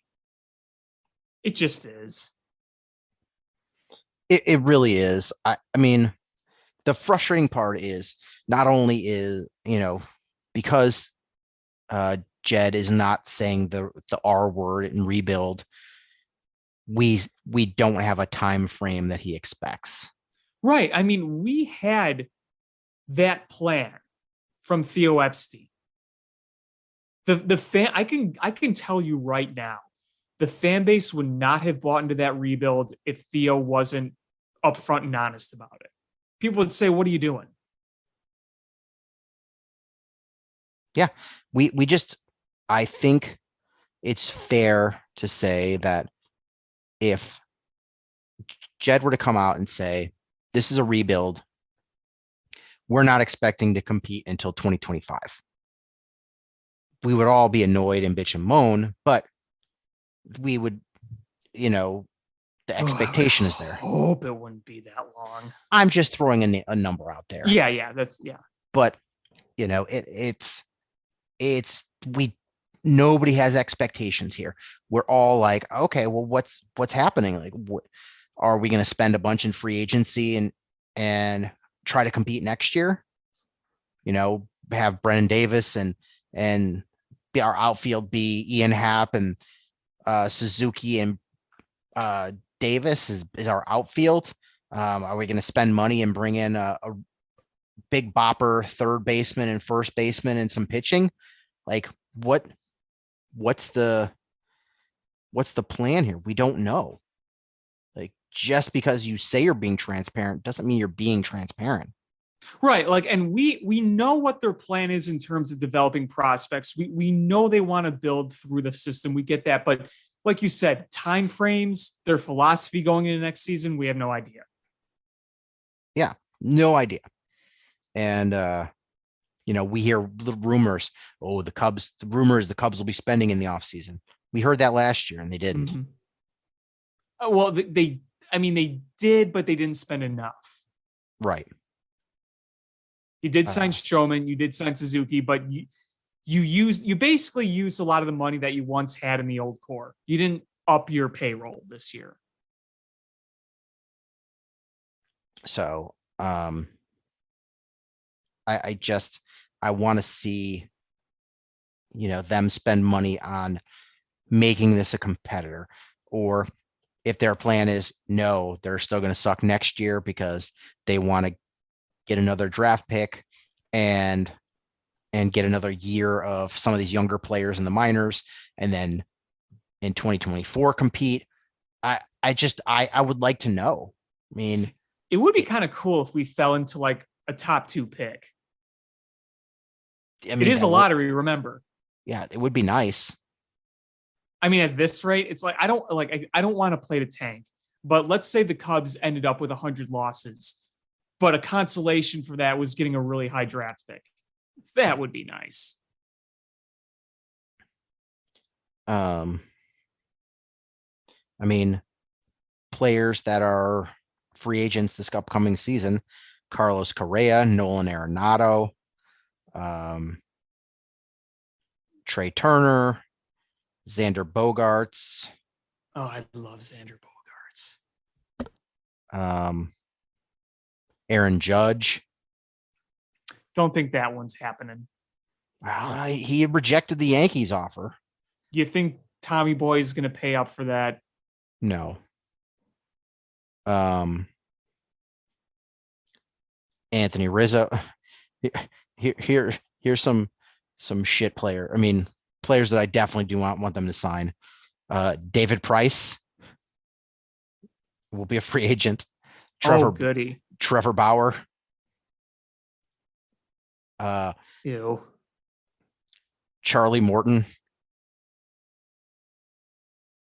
Won't Zach Greinke be a free agent? Let's see. Jacob deGrom. Here's the list so far.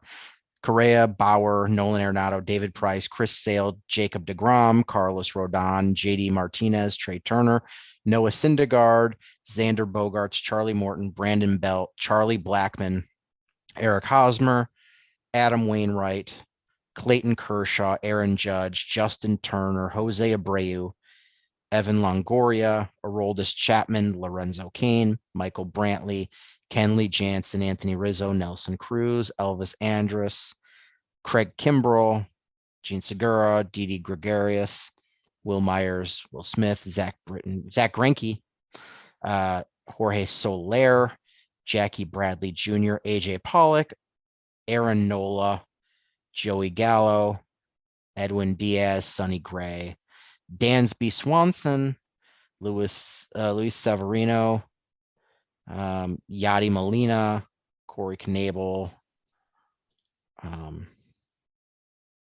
Colton Wong,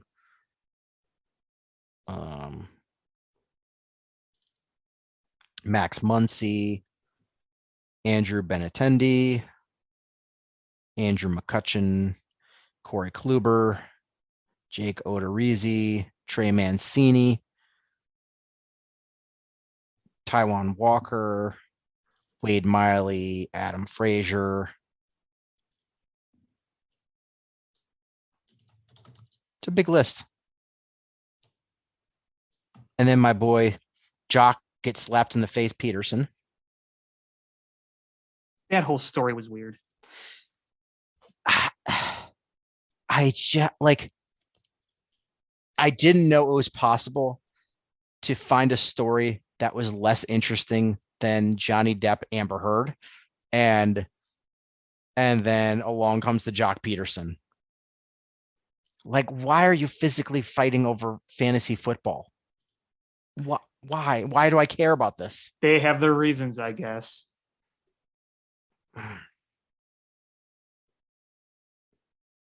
I don't know. You know who will be a free agent this offseason, and I'm suspecting this is a target? Rich Hill. Dick Mountain, baby, come back. He's only like, what, 45 or something? 43. Oh, pardon me. Well, we'll be 43 at that point. Old Tucker Barnhard.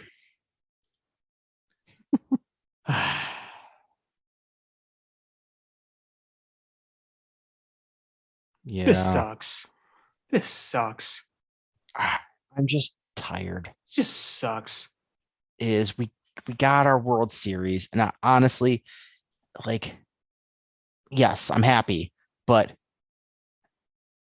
the plan was to have sustained success, and I don't think we actually got that. We were good enough to go fairly deep in the playoffs, but I don't know if I ever felt that the Cubs were legit World Series contenders, any year after the World Series. No, they weren't. They weren't. So I don't know if the fire burned out in some of these guys or if injuries took their tolls or whatever the case was. We just, nobody ever realized the full potential. I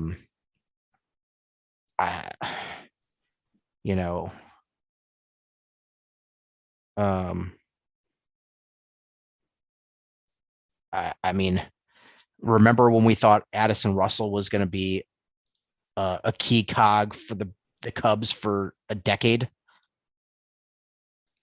Yeah, there was a time I thought he was going to be like one of their top 3 players. And I don't even know what he does now. I don't know. What does Addison Russell do now? No, he's not with any major league team. I know that. I think he was playing in Mexico or Japan. Let's see what Wikipedia has to say. He is currently a shortstop for the Acereros de Monclova of the Mexican League. Yeah, because that team.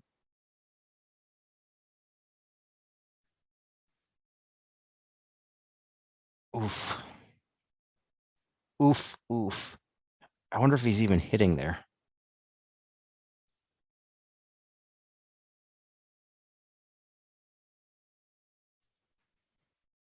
I mean, he's updating his I'm looking at his team picture from his Mexican league, and it looks like a beer league photo. Nah. There's like a bunch of fat dudes and old dudes. It looks like a beer league. I mean, it may not be, but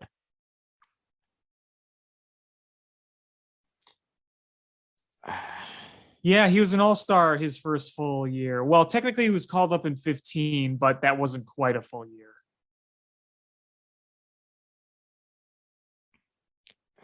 Yeah, that was, man, we really thought that he was going to be something else. Oh well.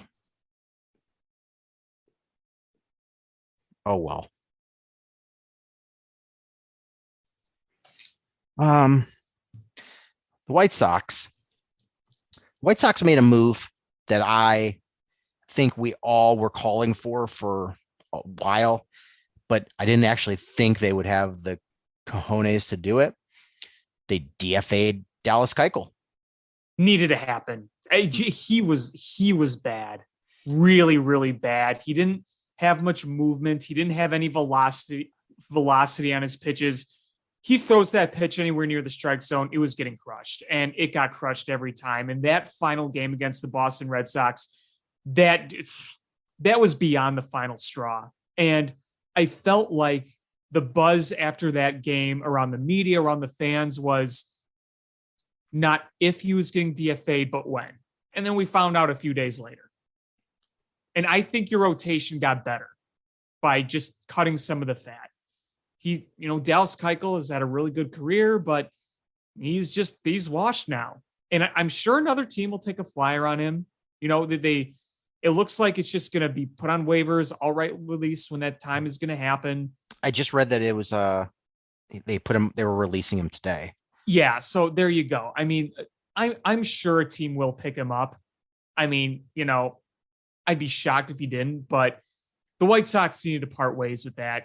I mean, you're going to get Lance Lynn back soon. Your rotation is going to be really freaking good. You're going to have Lance Lynn, Giolito, Cease, and Michael Kopech, who just looks phenomenal. I mean, Michael Kopech is one of the absolute bright stars of this game, and he finally got recognition on Sunday Night Baseball last week. So your rotation got better with that cut. And, if you're going to be buying at the deadline, you'll want to add probably a fifth starter to that mix. And you were asking for fifth starter stuff from Keuchel that was the most you were expecting from him, but you weren't getting it. You weren't getting anything at that point. No, you weren't. The White Sox, I just didn't think they would be willing to pay him the money to go away. Well, And they did. So good for them. I mean, it was the right move. yeah, you had to do it.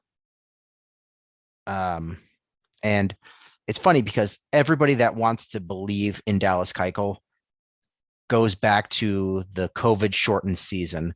They're like, boy, he put up good numbers that season. He only pitched against some shit teams. Look at the teams he pitched against. Like, he didn't have very many starts. What do you have, like 10 starts or something, 8 starts? And it was against shit teams, like the skewed numbers and a shortened season. Like, that wasn't a real season. And, he's just a garbage pitcher at this point. Yeah, and I mean, you remember the playoffs that year? His start against Oakland was not very good. No. This signing, at the time, the signing looked like a slam dunk. I know they wanted Zach Wheeler first, so they went with Keuchel, but you thought, hey, Keuchel's an experienced guy. He's won a World Series. He's won a Cy Young. He's been an all-star. It made all the sense in the world. It just didn't work out for you the way you hoped, but you move on from it. You put that in the past and you focus on the pitchers you have now, because really the least, in my opinion, the least of the Sox worries is the rotation. I mean, like I said, you're going to have Lance Lynn coming back. That rotation is really stinking good. That's the least of your worries. Well, now Dallas Keuchel has more time to spend with his new fiance. I didn't know he had a new fiance. Yes. Well, it's not new, but reasonably new. He's got plenty of money too. Yeah, Kelly Nash from the MLB Network. Oh, I didn't know that. Yeah, I think it's a few months ago, but he's engaged to her. Oh, congrats to him. But at least Lance Lynn did his first rehab start. He was on a pitch count, but pitched really well. So now we know that Lance Lynn is much better than AAA hitters. But he is on track. But the panic around the dugout must be that Lurie Garcia is injured. Because what are you going to do? Who are you going to bat? Yeah, right. What's Tony La Russa going to do? But there's one significant story that I want to talk about. But prior to that, I want to talk about another significant story involving the same player that we didn't address yet. And that is the Tim Anderson, Josh Donaldson story. And for the life of me, don't understand how anybody can read what happened, hear what Josh Donaldson had to say, and go, yeah, there's no racism in that. Well, the way he tries to dismiss it as, oh, it's joking around. It's like, no, you were clearly being an asswipe. Like, it's obvious. At best, he was being a bully and a douchebag. Because if somebody clearly doesn't like you and you're not friends, then you don't have an inside joke together. No, you don't. And Tim Anderson clearly doesn't like him for obvious reasons. And I don't think that Josh Donaldson has any excuse to say, oh, we were joking around, blah, blah, blah. No, you were being a complete prick. And you listen to the Yankees, they're not defending him. No. Honestly, Josh Donaldson never seemed like a very likable person. And, guy's clearly kind of an ass, putting it lightly. Like, he just, like, teams are, I mean, for a guy who's, on stats wise is a good player, like, teams are just happy to get rid of him. Oh, like, yeah. That says something. He's like Jack Parkman from Major League 2. You know him? Yeah. It's like you hate the dude's guts, even though he's a good player. It's his teammates aren't defending him. the organization's not defending him. And if you have an inside joke with somebody that doesn't like you, that you're not friends with, then that's called bullying. That is called. You know what it reminded me of? The line from The Office. Oh, inside joke. I'd love to be part of one day. Yeah. And the fact that, like, you know, he was calling him Jackie, like, you're talking about one of the most important, like, you're mocking Tim Anderson by and why at the same time you are mocking one of the most important players to ever play in professional baseball. Yeah. That, like, I don't see how that's a joke. No, and it can't be a joke. It's not. And even hypothetically, let's say that he didn't think that was racist and he didn't mean it to be racist and he was just a dumb idiot.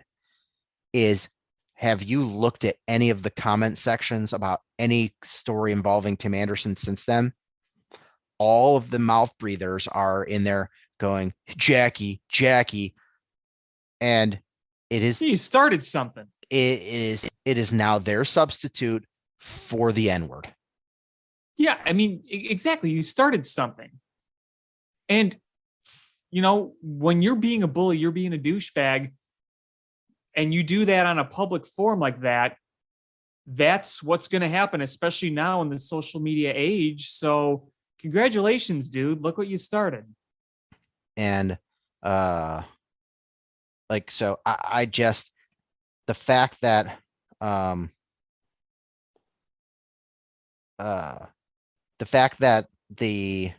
he got a 1-game suspension for that is just mind numbing.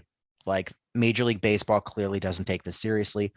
And it seems like there's never any consistency with discipline in any sport. It's pretty whack when you think about it.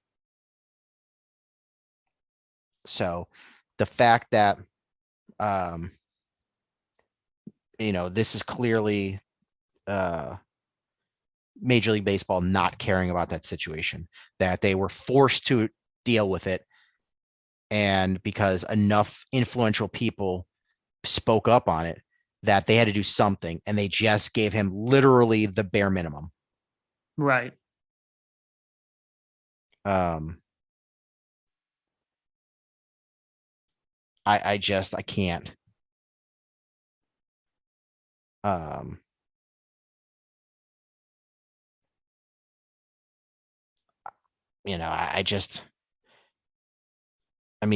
Tim Anderson has been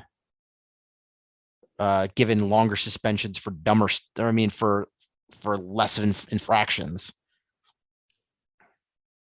Yeah, it's no consistency. None whatsoever. No consistency.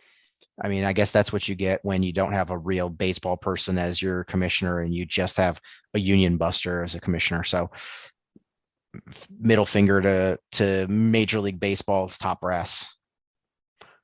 But, that leads us into now Tim Anderson seems to have a significant groin injury.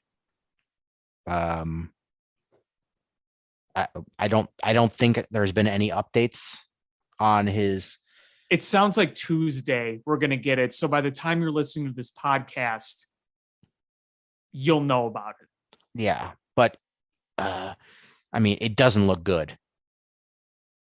He is the engine that drives the team. He is, I say he's your best player. Luis Robert might be your most talented player, but what he's done on the field, Tim Anderson to me is your MVP. Yeah. Isn't that fair to say? I would say so. And, the fact that, you've got Tim Anderson being hurt, Luis Robert on the COVID list. Who knows where we are with Eloy's rehab? Well, didn't he get hurt in his rehab start? Because he was running to first and then he came out. He walked out with the trainer. That was a few days ago. So, and I believe their next 9 games are against Toronto, Tampa, and the Dodgers. So this is not a good time for the White Sox to have this kind of news. Yeah, I mean, injury bug has really bitten both sides of town. And, the good thing is we mentioned Lance Lynn. Hopefully that comes back quickly. You need everyone on the field that you do have to not get hurt. You need Giolito to be healthy. You need Dylan Cease to be healthy. He's not going to Toronto, but he's not going to be starting that series anyway. So, whatever. But you need him to be healthy. You need Michael Kopech to be healthy to continue to do what he's doing. And you look at the White Sox hitters who are performing. Jose Abreu's been much better. He's been hitting a lot better. So you need him to stay healthy. You need Andrew Vaughn to stay healthy, obviously. You need Yohan Moncada to start hitting. Yeah. And you need Yasmani Grandal to start hitting. So those are two you need. They flat out just need to get going. So I was just trying to look up things on Twitter for Tim Anderson's injury. And, one of the first things that pops up is somebody tweeting, "So Jackie got hurt." Oh, that's the type of bullshit that Josh Donald, it's a dog whistle. It's a dog whistle. It is let's go Brandon. It is things where people want to say something that they don't think they're allowed to say. So they use a replacement word that they are. So, Jackie got hurt. It's disgusting. Just if you do it, you listen to the show, stop. It's not, it's one thing like you're like, I hate the White Sox. I'm a Cubs fan, or I hate the White Sox. I'm a Cardinals or a Tigers fan or whatever. Like, fine, hate the White Sox, but be better about what you say. Don't use dog whistle language. You can simply not root for a team and resort to that kind of stuff. Yeah. But, going back to the Tim Anderson injury,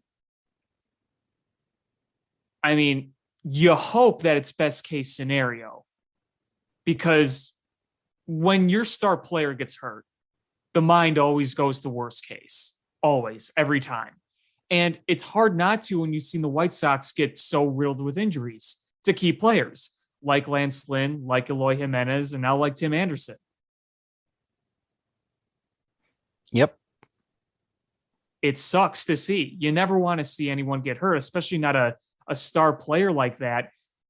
And the other thing, too, is the White Sox right now, you look at since that Yankees series, it's been, 500 basically. It's win-loss, win-loss, win-loss. The overall month of May has been better than April, record-wise. I think like they're 15-7, and you're right at 500. And you play in a shit division. You really need to survive the next few months, and you should be okay. But you can't afford any more setbacks. It's fair, right? I think it's very fair. You don't want to see any more injuries. You don't want to see any more big plays get botched by your team in big moments, that have already cost you some games. You can't see any more of that stuff. If you can just, honestly, you could play 500 ball the next few months and the Sox will still probably be set up to win the division. The division is awful, but the more setbacks you have and the harder it is, it's just going to make things all the harder. The best you can do is maintain your status and then just chip away, chip away a little bit and allow the Twins to kind of come back down to reality. And you need to beat your division too. You need to beat your division. You need to get healthy. Yeah, it's a lot. It's a lot to do. And I still think they're capable of doing good things. There's a long season. The 2019 Nationals, the 2021 Braves. But, we expected the Sox to be in a lot better position by this time. And they're not. but it's a marathon, not a sprint. Yep. I don't think the Hurricanes are going to win this series. Sorry, that was a non sequitur. What's the score? I don't have it on. 3-0 Rangers going into the third period. Yeah, not looking good for them. Boy, they're quietly going to go to the Eastern Conference Finals if this score holds. And thank you, Avalanche, for beating the Blues. Yeah.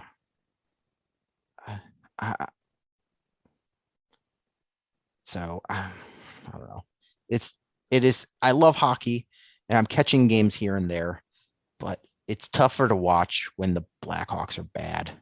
And they're not going to be in that position for quite some time. I was listening to a podcast the other day with Uncle Al and Chris Block. And I previously had said, what's the point of bringing in like a top tier coach when they're that far away? They're not going to want to do it. And these guys got me to kind of reconsider my position. And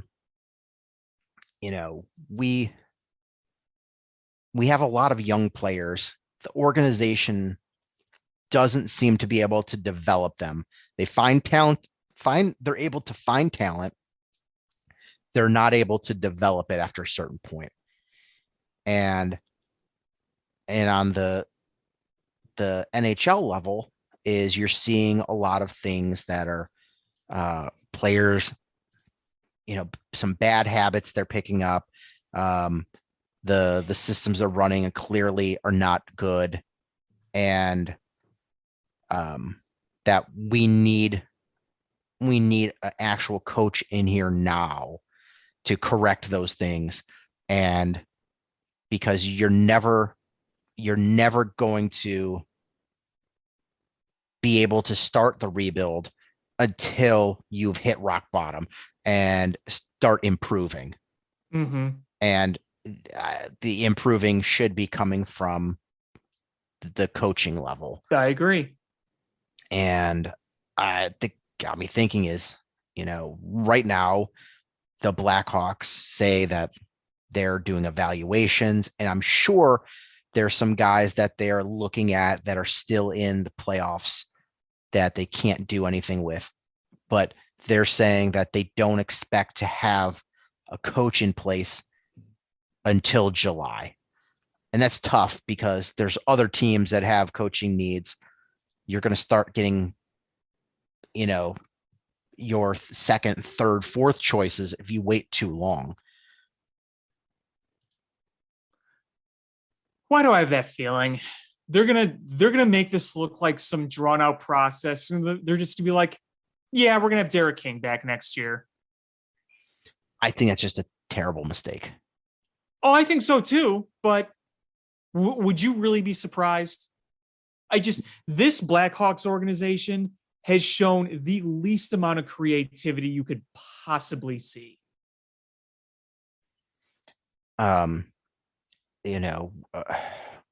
We don't have a first round pick this year. And, that was our expectation. We had hopes that we could possibly get one, but, we didn't. So we have no first round pick. We don't have a lot of cap flexibility. We need coaches in there to get a better system in. I mean,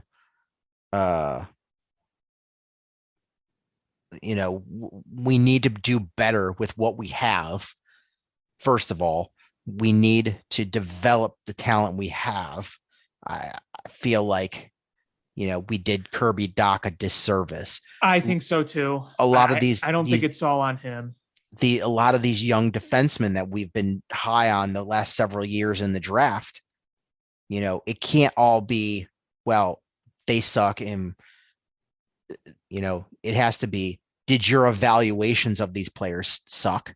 In which case what are you doing to improve your evaluation process? Or was your evaluation process on point, but your coaching and developing was substandard and you're doing a disservice? So you can't have both. One of those has to be wrong, your coaching or your evaluation, because these players are not getting to the point where you need them to be. I mean, remember last year with Jack Reichel, the weird just sending up for a few games and then sending down to Rockford again? I didn't understand that. I understood it the first time, get him a little exposure, go back to Rockford, but he kept doing it. Like, what was the thought process behind that? Right. So we need to be better. And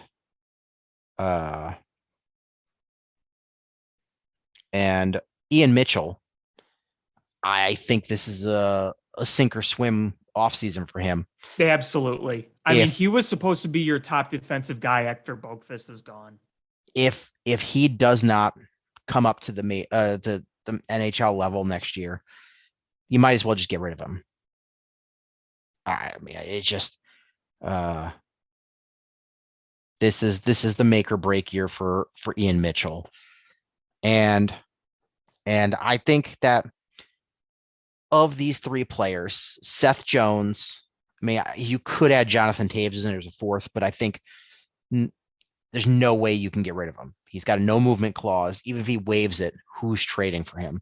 But between DeBrincat, Kane, and Seth Jones, I think you have to move two of the three to jumpstart this rebuild.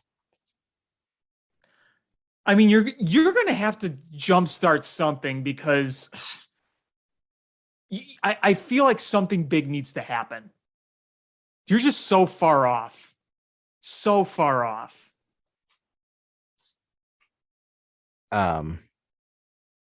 So I mean, the hope is that if you bring in a better coach at the NHL level with better assistants, that the expectation is that your system is going to bring some level of improvement, analogous to, maybe we didn't upgrade the Bears offensive players a ton, but the expectation is that Luke Getsy over Matt Nagy is going to be, a big baseline improvement.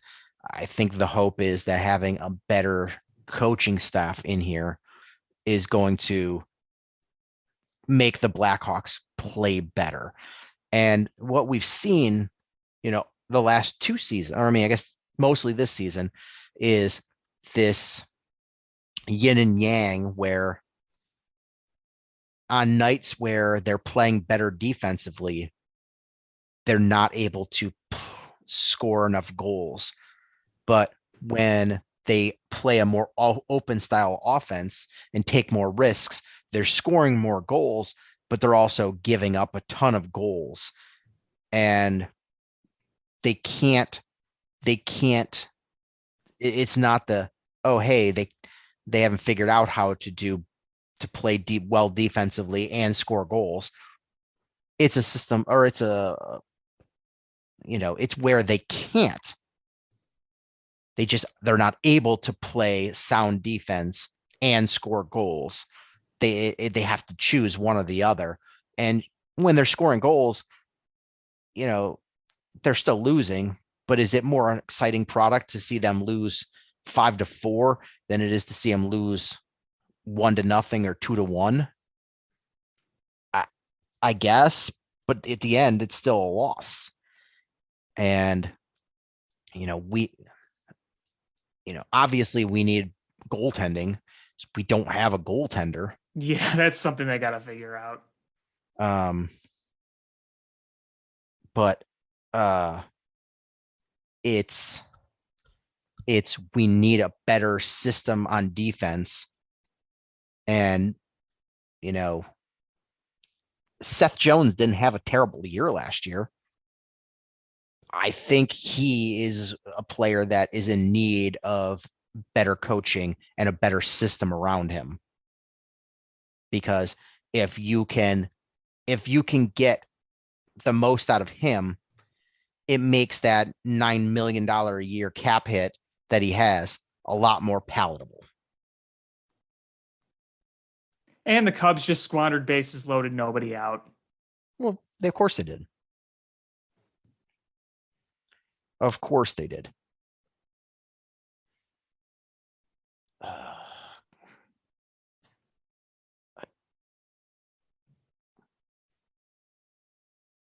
Let me guess. I'm not watching. A pop-up and a strikeout. Strikeout and a double play. Oof, okay. Man, this team hits into so many double plays. Yep. Frustrating. Was there anything else you want to talk about? No, I think I've said my piece. Well, that's going to do it for this episode of Bill Swerski Sports Talk Chicago. I want to thank everybody so much for listening. Please hit subscribe however you listen to podcasts, whether it's iTunes, Stitcher, YouTube, Google Play, Spotify, etc. Share this podcast with your friends. That's how we grow the show.